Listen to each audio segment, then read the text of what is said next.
그의 연구를 가만히 들여다보면 이 연구에는 인류가 진화되었음을 보여주는 증거는 하나도 없습니다.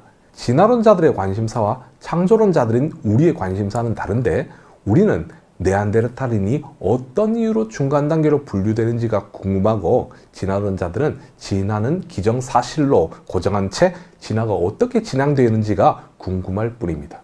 페보 박사의 연구로 네안데르탈인이 유인원과 현생 인류의 중간 단계라는 사실이 밝혀졌습니까? 아닙니다. 페보 박사의 연구는 오히려 진화론의 모순을 드러내고 있습니다. 종을 나누는 기준이 무엇일까요? 앞에서 린네는 종을 동식물의 생김새로 분류했다는 이야기를 했습니다. 오늘날 학자들은 린네의 분류 체계를 어느 정도 따르면서 교배 가능 여부로 종을 구분합니다. 그래서 서로 교배가 가능하면 같은 종으로, 가능하지 않으면 다른 종으로 봅니다. 페보 박사는 호모 사피엔스와 네안데르탈인은 서로 교배를 했다고 했습니다. 그 증거는 유전자 안에 고스란히 남겨져 있다고 합니다. 그렇다면 네안데르탈인은 현생 인류와 다른 종이 아니라 같은 종 아닌가요? 제 말이 틀렸습니까?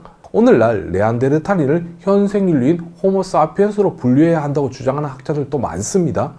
인류의 조상으로 불리는 뼈들은 크게 두 가지로 분류할 수 있습니다. 사람이 아니면 유인원입니다. 우리가 그것을 판단하기 어려운 이유는 가죽이 남아있지 않기 때문입니다. 그들을 떠는 그것들이 살아있는 모습으로 우리 앞에 서 있다면 생물학적 지식을 가지고 있지 않다고 해도 쉽게 판단할 수 있을 것입니다. 문제는 그렇지 않기 때문에 발생합니다. 네안데르탈인이 발견된 당시에도 이미 네안데르탈인을 현생 인류로 분류한 학자들이 있었습니다. 사실 네안데르탈인이 가지고 있는 특징은 특별한 것이 아니라 현생 인류의 다양한 인종들 중에도 나타나는 특징입니다. 만약 그 특징들을 현생 인류의 판단 기준으로 삼는다면 그들의 기준에 따라 많은 사람들이 고생인류로 분류될 수도 있습니다. 어쩌면 우리 가까이 있는 사람 중에서도 고생인류로 분류되는 사람이 생길지도 모릅니다. 해부학자 스트라우스는 만약 네안데르탈인이 되살아나 유럽의 지하철을 타도 주목을 끌지 못했을 거라고 했습니다. 네안데르탈인이 현생인류와 크게 다르지 않다는 말입니다. 네안데르탈인 연구의 권위자인 에린 트린카우스는 네안데르탈인이 현대 인류에 비해 열등하다고 결론 지을 수 있는 특징은 없다고 했습니다. 러시아 순가 지역에서 발견된 네안데르탈인은 조개와 동물의 이빨로 만든 장신구와 가죽 모자, 가죽 반바지, 가죽 부츠를 신고 있었고, 1995년 슬로베니아 동굴에서는 동물의 뼈로 만든 네안데르탈인의 피리도 발견이 되었습니다. 이미 네안데르탈인이 처음 발견된 19세기 말부터 네안데르탈인이 현생 인류라고 주장하는 학자들이 있었지만, 우리는 이들의 주장보다는 네안데르탈인이 유인원에서 현생 인류의 중간 단계라는 주장만을 듣고 교과서에 그들의 주장만을 배울 수 있었던 이유는 무엇일까요? 현생 인류라는 증거가 부족했기 때문일까요? 아닙니다. 증거의 문제가 아니라 과학 외적인 요소가 크게 작용했기 때문입니다. 네안데르탈인이 발견된 1856년의 유럽에는 진화론이 크게 유행하고 있었습니다. 18세기부터 본격적으로 시작된 계몽주의가 19세기에 무르익었고, 많은 신학자들은 과학을 이용하여 유럽의 정신이었던 성경적 세계관을 부정하는 일에 열심을 냈습니다. 생물 진화론은 성경적 세계관을 부정할 수 있는 강력한 도구로 사용될 수 있었습니다. 사람이 진화된 존재라면 하나님에 의해 특별한 방법으로 즉각적으로 창조되었다는 성경의 기록은 역사적 사건이 아니라 일종의 신화가 됩니다. 생물 진화론을 단지 생물의 기원에 대한 바른 지식으로 생각하는 학자들도 있지만, 그들의 의도와는 달리 생물 진화론이 성경의 사실성과 역사성을 부정하는 데 일조한 것은 사실입니다.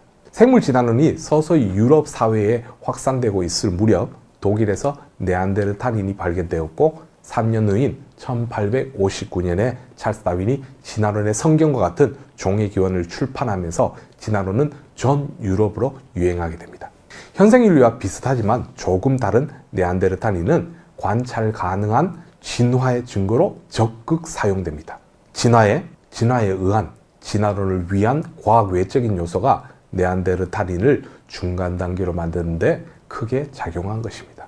그렇다면 우리는 네안데르탈인이 가지고 있는 현생 인류와는 다른 특징들을 어떻게 해석해야 할까요?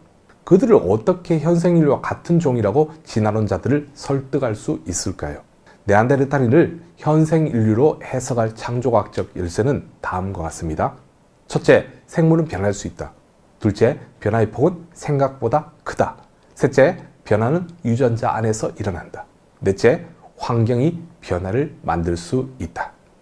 페보 박사는 최근에 셀지에 인간의 조건, 분자적 접근이라는 제목으로 리뷰 페이퍼를 올렸습니다. 다윈은 인간을 진화론으로 설명하려고 했고, 페보 박사는 인간을 유전자로 설명하려고 합니다. 앞에서 언급했던 것처럼 기준을 세우는 것, 정의하는 것은 매우 중요합니다. 왜냐하면 세워진 기준대로 정의된 대로 사는 것이 바른 삶으로 간주되기 때문입니다. 다윈이 인간을 진화된 존재로 정의하면서 가장 바른 삶은 어떻게든 오래 생존하고 많은 자손을 버티는 삶이 되어버렸습니다. 페보 박사가 인간을 유전자로 정의하면 인간의 특징으로 정의된 유전자를 가지지 않은 사람은 사람이 아닌 존재가 되어버립니다. 어쩌면 우리 가까이에 있는 사람들 중에서도 사람이 아닌 존재로 판단되어 버리는 사람이 생길지도 모릅니다.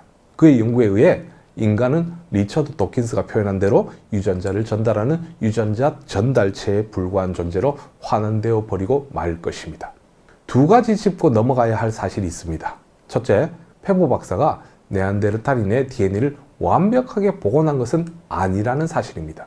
마치 그가 완벽하게 복원한 것처럼 보이지만 그가 개발한 DNA 증폭 기술을 사용하여 구성한 것이지 절대 완벽하게 네안데르탈인의 DNA를 복원한 것은 아닙니다. 둘째, DNA의 변화로 진화된 시간을 계산할 수 없습니다. 진화론자들은 DNA 변이가 마치 시계처럼 일정하게 이루어지는 것처럼 전제하고 시간을 계산합니다. 사실 그 방법 외에는 시간을 계산할 방법이 아직까지는 없습니다. 진화론자들이 DNA의 변이 시간을 어떻게 설정하느냐에 따라 진화의 시간이 엄청나게 늘어나거나 줄어든다는 사실을 그들도 알고 있습니다. 네안데르탈인의 DNA와 현생인의 DNA를 분석하여 추정하는 어떠한 시간도 객관적인 시간이 아니라는 사실을 알아야 합니다. 이런 사고가 바로 과학적인 사고입니다. 저는 지금 과학적인 사고를 소개하고 있습니다. 이제 영상을 마무리하려고 합니다. 그렇다면 인간에 대한 성경적 정의는 무엇일까요? 아주 간단합니다. 하나님의 형상으로 창조된 아담과 하와의 후손이 인간입니다. 그들은 유인원들로부터 진화된 존재가 아닙니다. 아담과 하와의 후손은 어떤 생김새를 가지고 있든 어떤 유전자를 가지고 있든 간에 하나님의 형상으로 창조된 인간입니다. 그렇다면 네안데르탈인은 무엇일까요? 그들이 유인원이 아니라면 그들도 분명 아담과 하와의 후손이요 하나님의 형상으로 창조된 우리 이전에 이 땅에 살았던 사람들입니다. 성경이 그렇게 기록하고 있습니다. 과학이 이 사실을 부인하려고 애를 썼지만 결코 부인할 수 없었습니다. 왜냐하면 성경에 기록된 내용이 역사이고 진실이기 때문입니다.